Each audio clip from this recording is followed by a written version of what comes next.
Hello and welcome to this video on starting a yeast starter. A yeast starter is more than less essential for larger scale brewing, and certainly can make your smaller scale homebrewing much easier in some respects. A yeast starter is, for all intents and purposes, just a small batch of wort, unfermented beer more easily put, used to not only try and activate your yeast, but make them multiply, making them breed like rabbits or, in other instances, horny schoolkids. This is purposely done to ensure that when you pitch them into your home brew, the yeast is strong, healthy, and gets right into the task of fermenting. It also somewhat reduces the risk of off flavors and, more importantly, a stuck fermentation. That is when your fermentation just stops fermenting and there's no obvious reason why. Now, this isn't exactly a complete guide, but we'd say it's a fairly comprehensive guide on how to create a yeast starter, particularly for home brewing. It's mostly aimed for beginners, but you should, if you're experienced, still find it somewhat useful. The things you'll need are fairly typical ingredients used for brewing anyway, at least as far as beer goes. You have dry malt extract, which is more often just called malt extract. You want some sort of light malt. This will look more, let's say, almost flour-like, but with a slight beige or a brownish tint to it. You want about 100 grams of this dry malt extract per roughly every litre of water. 1 litre should correspond to more than less 3.5 fluid ounces if you insist on imperial units. And when you get out your hydrometer to check it, it should make a specific gravity reading 1.040, assuming standard water. That is, water that should have absolutely zero specific gravity. That should be a 1.000 value. Water, ideally you want something filtered or at least dechlorinated tap water. If you have chlorinated tap water, either boiling it or letting it stand for 24 hours tends to work. Yeast-wise, well, liquid yeast is an option, and dry yeast is, dry yeast is somewhat easier to get, but also doesn't typically require a starter. So there's a mixed result in using it. And of course you have the optional inclusions, such as yeast nutrient. You don't need it, but if you really think you need it, well, a quarter teaspoon per litre will do the job. Equipment-wise, if you want to be fancy about it, use an Erlenmeyer flask. This is a flask you would recognise even if you don't know the name. It's used for smaller starters at 1 to 2 litres, and you can somewhat scale it up for larger quantities, but at that point you're typically using something, more convenient to handle, such as a bucket. That's when we're talking, say, 2 to 5 litres. You want to sanitize this, obviously. You want a pot for your boiling wort, and you basically need to scale everything according to the volume you're trying to create. So as mentioned, you want about 100 grams of malt extract for 1 litre. If you're going for 5 litres, 500 grams. Thermometers to monitor temperature. Aluminium to cover your flask. You want, if you're going to be, let's say, technical about this, you can use a stir plate and stir bar, but if you're not going to do that, a spoon will do the job. Your sanitizers, funnels, and measuring cups. Measuring cups can be replaced if you're doing this in a laboratory or a commercial setting with measuring cylinders. Going step by step now. First of all, determine how much you'll need. Typically speaking, you're going to base this on the original gravity of your beer, that is what you're trying to brew, your initial batch size, and to a lesser extent, yeast viability. The general rule for this is that if you're making a 5-gallon or effectively 20-litre batch, you want to aim for a original gravity in the beer of about 1.06. If you're using a 1-litre starter that's essentially a standard, you don't need to worry. But if your beer has a higher original gravity or initial gravity, this is something that may occur with lagers, you're probably going to want a larger starter culture, 2 to 3 litres. Now, there are various online calculators. Brewer's Friend or Yeast Calc are good resources to look at for this. Next, you know how much you need to make now, so now you start preparing the equipment. Sanitizing. Sanitize everything. Just keep sanitizing it. You think you've done it enough? Do it again. No, but in some respects, yes. Sanitizing is one of the most important steps, and if you get it wrong, you are going to make your life very, very hard. You don't have to use something like, say, bleach you wash off, but that's a very cheap and easy sterilizing agent. and no rinse sanitizers like Star San are a very convenient option. And if you still have used them, you can always consider rinsing them out with water anyway. Now you prepare everything you need: water and malt extract. So let's take the simple example of a 1 litre starter. So 1 litre of water and 100 grams of malt extract. That's a ratio of effectively 1 to 10. This should give you the corresponding specific gravity, initial specific gravity in this case, of 1.04. That matches with a standard beer. You want to slowly add the malt extract into the, most often, almost if not boiling water. You want to add it very slowly because if you add it all at once, it will clump. If you add it gradually, little by little, stirring it in, it will dissolve and break down much more effectively. Now you want to boil it for about 15 minutes. This is not standard approach to most, let's say, wort production. The reason you boil it in this case is that you're not looking to necessarily extract the sugars out of it. Those should already be available. Or rather, the boiling process like this, and for so long, should sterilize everything to an extent that, well, not only will it not scorch the malt and thereby create really weird and off flavors, but also kill off anything that's not going to be yeast later on. Now, in the last 5 minutes, you can add a little bit of yeast nutrient, that mentioned 1/4 teaspoon per litre. After this, take it off the heat and, well, let it cool down. You're cooling it down to somewhere between 20 and 24 degrees Celsius, 70-75 freedom units. You can do this quickly if you really want to, using an ice bath or an immersion cooler, but not absolutely essential. And if you really want, well, simply cover the pot with its lid, or if you really need to, just a regular aluminium foil. Just make sure you do cover it with something. This avoids contamination from anything that's in the air. Now you transfer it to your container of choice for your, in this case, starter culture, whether it's a glass jar, an Erlenmeyer flask, or even just a regular beaker. You want to be transferring when it's cool though. 3 reasons. One is, well, you still need to wait for it to cool down, so handling hot liquids unnecessarily is an unneeded risk. 2 is that you do pour it through the air, which means you can introduce unwanted contamination as you pour it into your various containers. 3rd and finally, pouring a very hot liquid into, at best, room temperature and possibly colder glass containers, it leads to accidents, cracking in the best of cases, and worst case scenario, the glass will break properly. You then measure the temperature and make sure that once it's in your, let's say, chosen container, it is the right temperature, the aforementioned 21 to 24 degrees Celsius or 70-75 freedom units. Now, add your yeast. Now, you can be adding a liquid yeast from your vial or any kind of similar sachet or pack. Add a little bit at a time and pour it in gently and stir. Now, you want to then cover the flask loosely with aluminium foil. The reason you don't want to have it down tight on the, in this case, quasi-fermenter, but more like a culturing container, is that it allows gas exchange. That is, CO2 can get out and oxygen can get in. And this is why you don't use an airtight stopper.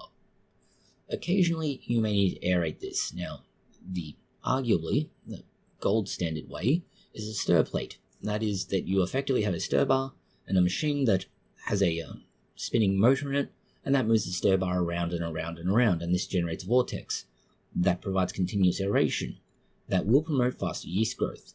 This, however, is not always possible, and admittedly for a lot of home brewers, just not reasonable to expect. So your alternative is manually shake it. Quite literally. Just swirl the flask vigorously every few hours, just to make sure you get enough air being mixed into the wort that it's oxygenated.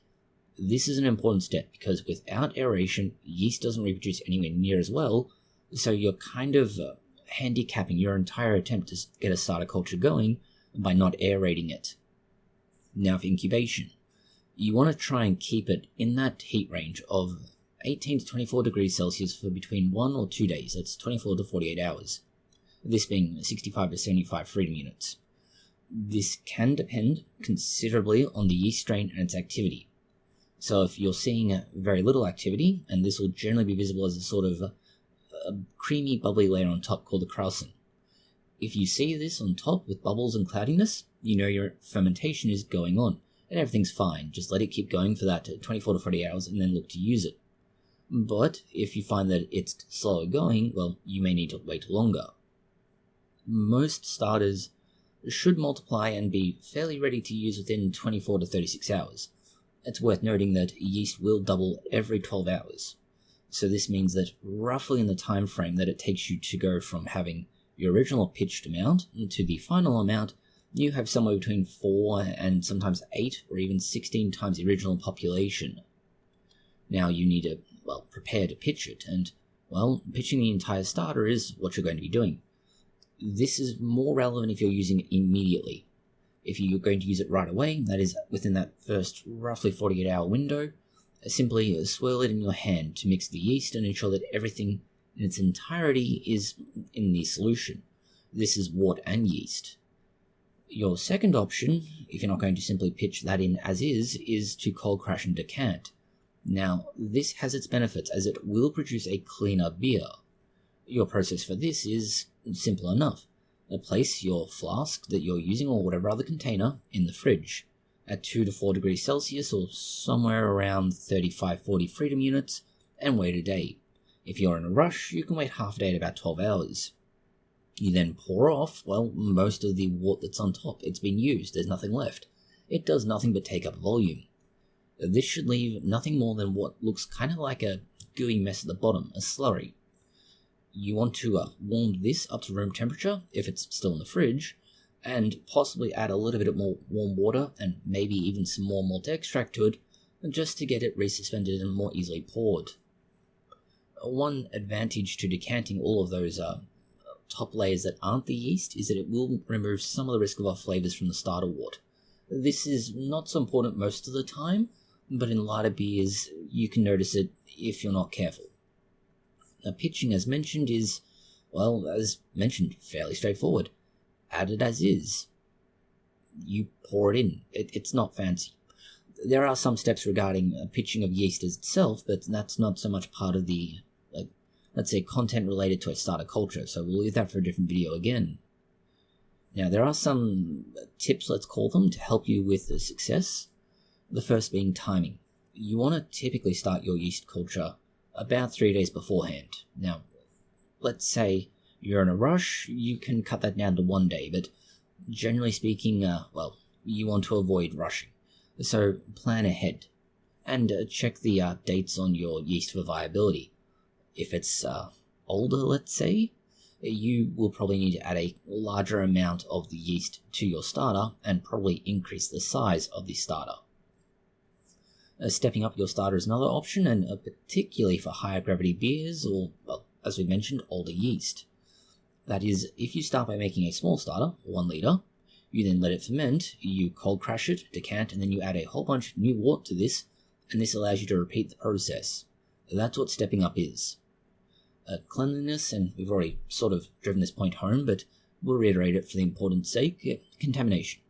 Make sure you sanitize everything, and thoroughly.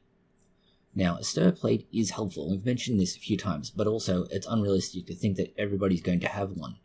But there is a reason why we mention it. Arguably, a stir plate can increase cell count and increase the population spread by about 3 times. Typically it can double it, but up to 3 times, compared to just shaking the starter culture alone.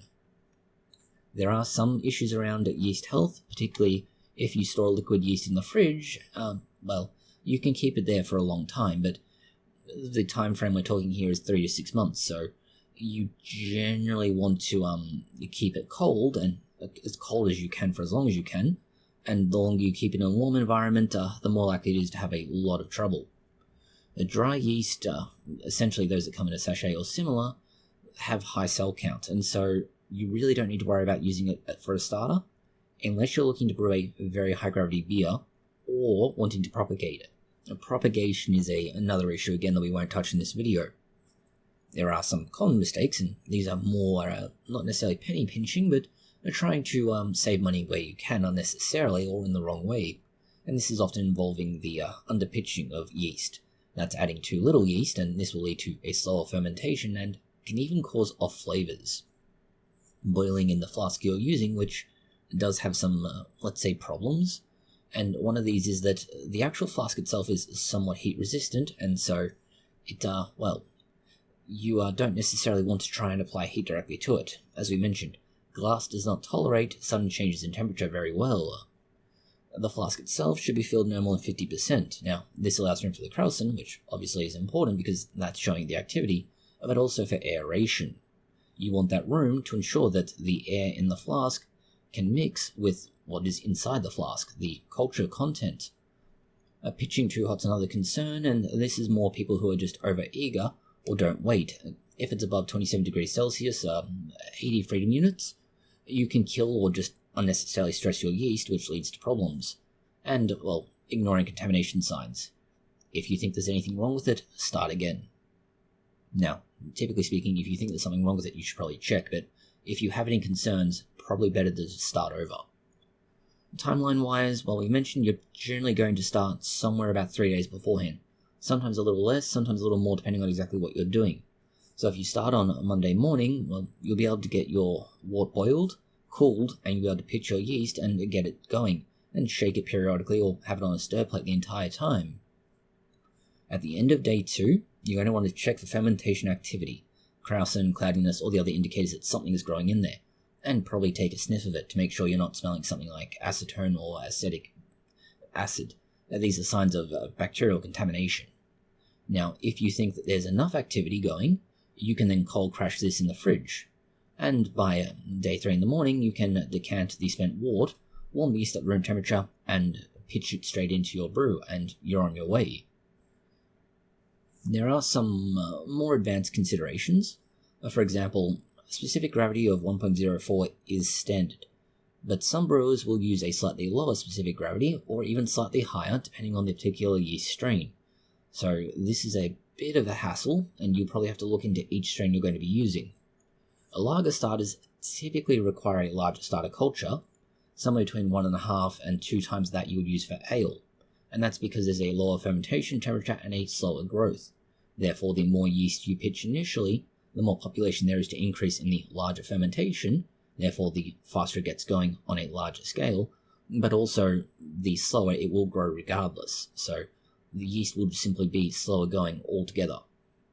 Yeast harvesting is, fairly easy to do. Simply saving some of the yeast slurry from your starter, or even the main batch, can make you a very convenient starter next time. But make sure you store it in a suitably sanitized container in the fridge, and it will only keep for about a month. There are ways around this, but just be aware of it. And, magnetic stir bars. We've mentioned this as part of the whole stir plate thing, but there is some variety of options out there, and make sure the one you use is food grade and sanitized. Typically speaking, you also want to look at one that's about 2.5 centimeters or 1 inch from memory. This should fit most of your needs. Troubleshooting wise, if there's no activity after 24 hours, check your yeast viability, and possibly the yeast is expired, that the temperature isn't too cold, or that you've not done something wrong leading to contamination, or you just had really shitty luck and got contamination. You may find that simply warming the flask slightly or pitching fresh yeast will get it going, and it's just you had bad luck the first time, or somehow forgot to add the yeast. Make sure to keep we would say eye, but in this case a nose out for bad smells, and if you have any suspicious scents coming from it, just start over. And foam overflows. This is simply when you've overfilled your Erlenmeyer flask or whatever other vessel you're using. The answer is simple enough. Use something bigger. Or, if you really need to, a drop of Thermocap. This is a thing that will control foam release. This should get you a strong, very easy to make starter with minimal effort and very convenient and very quick processes, and ensure you don't have any major problems once you do start brewing, assuming you've followed everything reasonably correctly. Thank you for watching this video. If you found it interesting, consider liking, sharing, and subscribing, and please do post any comments, questions, or suggestions you have below.